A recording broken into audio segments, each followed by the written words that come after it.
এছাড়াও Ghatal master plan প্রতি বছর বন্যা হয়, হাওড়া ভাসে, হুগলি ভাসে, মিদনাপুর পূর্ব ভাসে, মিদনাপুর পশ্চিম ভাসে। ঘাটাল মাস্টার প্ল্যানে 1,500 কোটি টাকা খরচ হবে। তার মধ্যে ইতিমধ্যেই আমরা 500 কোটি টাকা বরাদ্দ রেখেছি, আর 340 কোটি টাকা অলরেডি খরচ করা হয়ে গেছে। বলে বলে কেন্দ্রীয় সরকারের কাছে যখন কিছু পায়নি তখন উনি প্রত্যেকটা নির্বাচনে ঢপের চপ করেন। ঘাটাল মাস্টার প্ল্যানে জমি অধিগ্রহণ হয়েছে, আপনারা যেভাবে প্রাথমিক পরিকল্পনা ঘাটালের এসডিও অফিসে প্রকাশ করেছেন মানসবাবুর উপস্থিতিতে, দেববাবুর উপস্থিতিতে, তাতে তো দাসপুর সহ বিস্তীর্ণ এলাকাকে ভাসিয়ে দেওয়ার ব্যবস্থা করেছেন।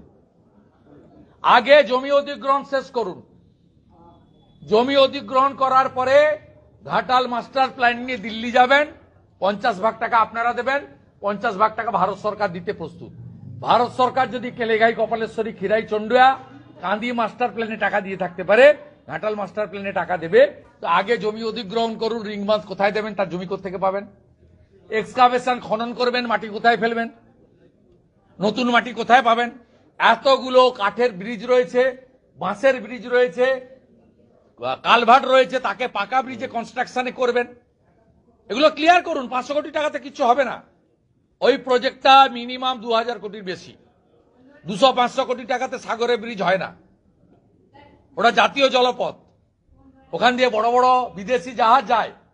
রামেশ্বরমের মতো ফোল্ডার ব্রিজ করতে হবে, আর জাতীয় জলপথের আগে এনওসি নিতে হবে ইনল্যান্ড ওয়াটারওয়েজ থেকে।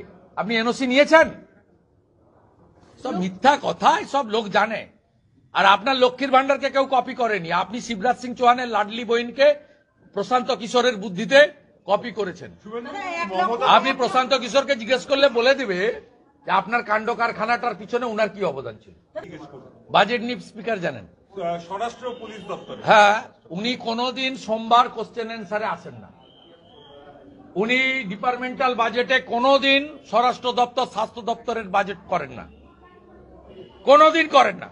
এবং এই প্রথম, আমি 2006 থেকে এমএলএ, মাঝখানে কয়েক বছর এমপি ছিলাম, এই প্রথম রাজ্য বাজেট সরাসরি লাইভ টেলিকাস্ট হয়নি।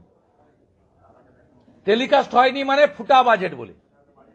লক্ষ্মী ভান্ডারের বৃদ্ধি নাই, ভাতার বৃদ্ধি নেই, চাকরির কোনো গল্প নেই।